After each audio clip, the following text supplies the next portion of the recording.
বিসমিল্লাহির রহমানির রহিম। মাননীয় সংসদ সদস্যবৃন্দ, আসসালামু আলাইকুম।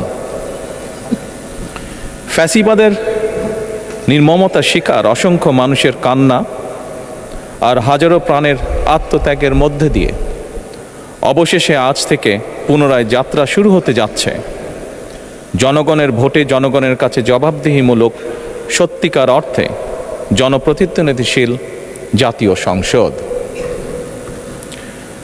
বাংলাদেশের জাতীয় সংসদের রাজনীতির এই ঐতিহাসিক মুহূর্তে আমি আল্লাহর দরবারে শুকরিয়া জানাই, যার অশেষ রহমতে আমরা একটি ন্যায়ভিত্তিক গণতান্ত্রিক মানবিক বাংলাদেশ প্রতিষ্ঠার লক্ষ্যে যাত্রা শুরু করতে পেরেছি। 1971 সালের স্বাধীনতা যুদ্ধের থেকে শুরু করে 2024 সালের দেশ এবং জনগণের স্বাধীনতা রক্ষার যুদ্ধ সহ এই পর্যন্ত দেশে গণতন্ত্র এবং মানুষের অধিকার প্রতিষ্ঠার সংগ্রামে যারা শহীদ হয়েছেন, ত্রয়োদশ জাতীয় সংসদ শুরুর এই যাত্রা লগ্নে আমি তাদেরকে কৃতজ্ঞতার সঙ্গে স্মরণ করছি।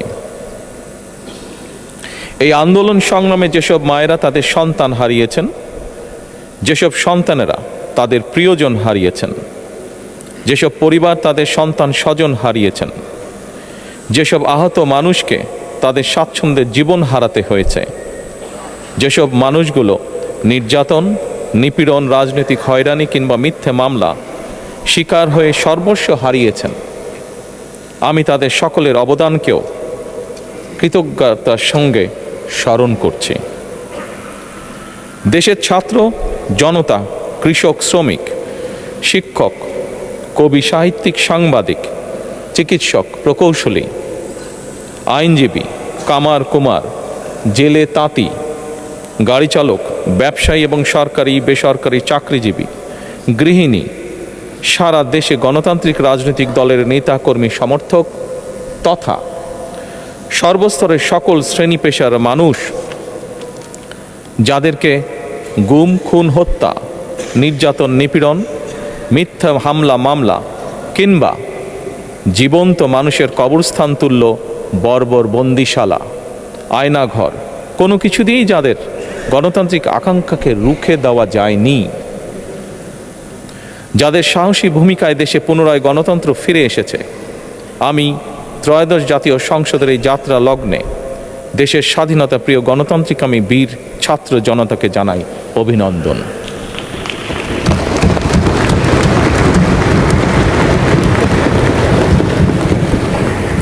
সম্মানিত সংসদ সদস্যবৃন্দ,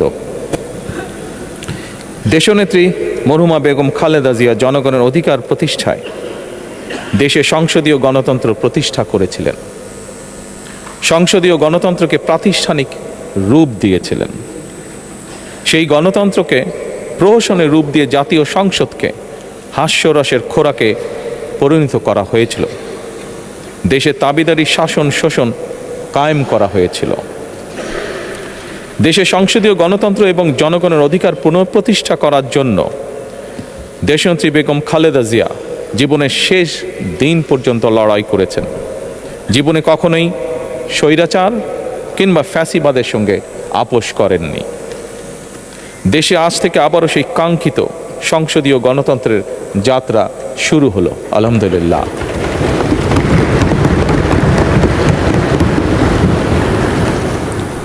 সংসদীয় রাজনীতি প্রতিষ্ঠাতা খালেদা জিয়া দেশ এবং জনগণের সাফল্যে এই শুভ মুহূর্তটি দেখে যেতে পারেননি।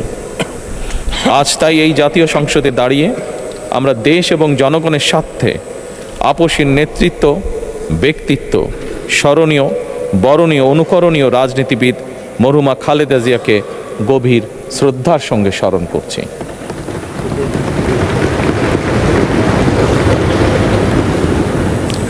সম্মানিত সংসদ সদস্যবৃন্দ, দেশে বহুদলীয় গণতন্ত্রের প্রবক্তা এবং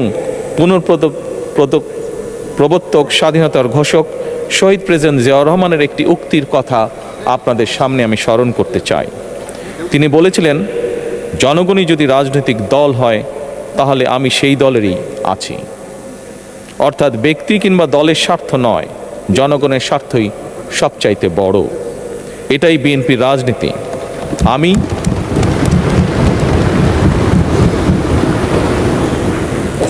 আমি প্রথমবারের মতন বাংলাদেশ জাতীয়তাবাদী দল বিএনপি থেকে জাতীয় সংসদ সদস্য নির্বাচিত হয়েছি।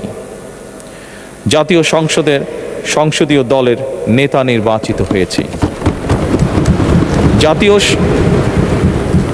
জাতীয় সংসদে দলের প্রতিনিধিত্ব করলেও প্রধানমন্ত্রী হিসাবে আমি এই জাতীয় সংসদে দেশের প্রতিনিধিত্ব করছি।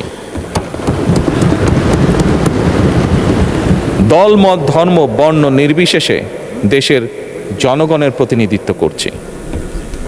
আমার রাজনীতি দেশ এবং জনগণের স্বার্থ রক্ষা করার রাজনীতি।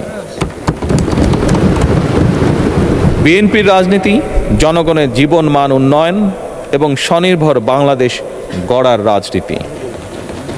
প্রতিটি পরিবারকে স্বনির্ভর করাই আমাদের রাজনীতির লক্ষ্য। প্রতিটি পরিবারকে স্বনির্ভর করার মাধ্যমেই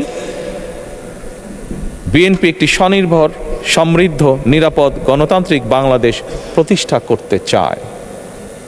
এই লক্ষ্য অর্জনে আমি জনগণের সমর্থন এবং সহযোগিতা চাইছি।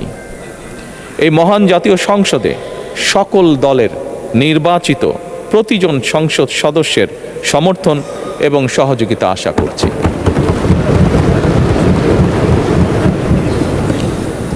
সম্মানিত সংসদ সদস্যবৃন্দ, আমি বিশ্বাস করি আমাদের দল কিংবা মত কিংবা কর্মসূচি ভিন্ন হতে পারে, কিন্তু তাবেদার মুক্ত, ফ্যাসিবাদ মুক্ত একটি স্বাধীন, সার্বভৌম, নিরাপদ, স্বনির্ভর বাংলাদেশ প্রতিষ্ঠায় আমাদের মধ্যে কোনো বিরোধ থাকতে পারে না, বিরোধ নেই। জাতীয় সংসদকে জাতীয় কর্মকাণ্ডের কেন্দ্রবিন্দু না করে বিতাড়িত ফ্যাসিস্ট সরকার জাতীয় সংসদকে অকার্যকর করে ফেলেছিল। আমরা এই মহান জাতীয় সংসদকে সকল যুক্তি, তর্ক আর জাতীয় সমস্যা সমাধানের কেন্দ্রবিন্দুতে পরিণত করতে চাই। সম্মানিত সদস্যবৃন্দ, নতুন সংসদ যাত্রা শুরু করার সময় সংসদের সাবেক স্পিকার কিংবা ডেপুটি স্পিকার উপস্থিত থাকার কথা ছিল, কিন্তু পতিত, পরাজিত, বিতাড়িত ফ্যাসিস্ট সরকারের জনবিরোধী এবং গণবিরোধী কর্মকাণ্ডের ফলে যে জনরোষ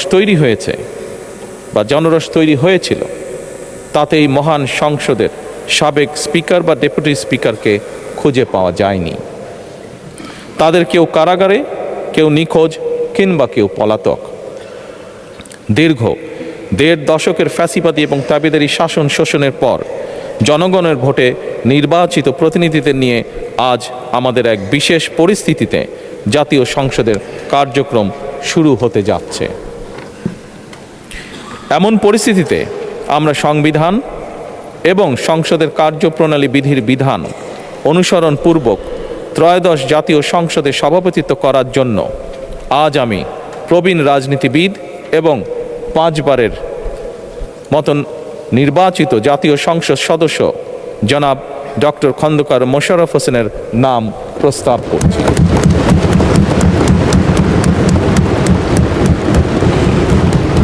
সম্মানিত সংসদ সদস্যবৃন্দ, আমাদের সংসদীয় রীতিনীতির ইতিহাসে এই ধরনের পরিপ্রেক্ষিত নজিরবিহীন নয়।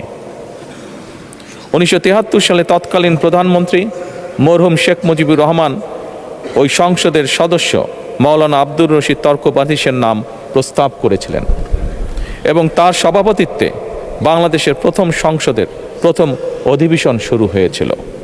আমি জাতীয় সংসদের সকল সম্মানিত সদস্যকে স্বাগত এবং ধন্যবাদ জানাই।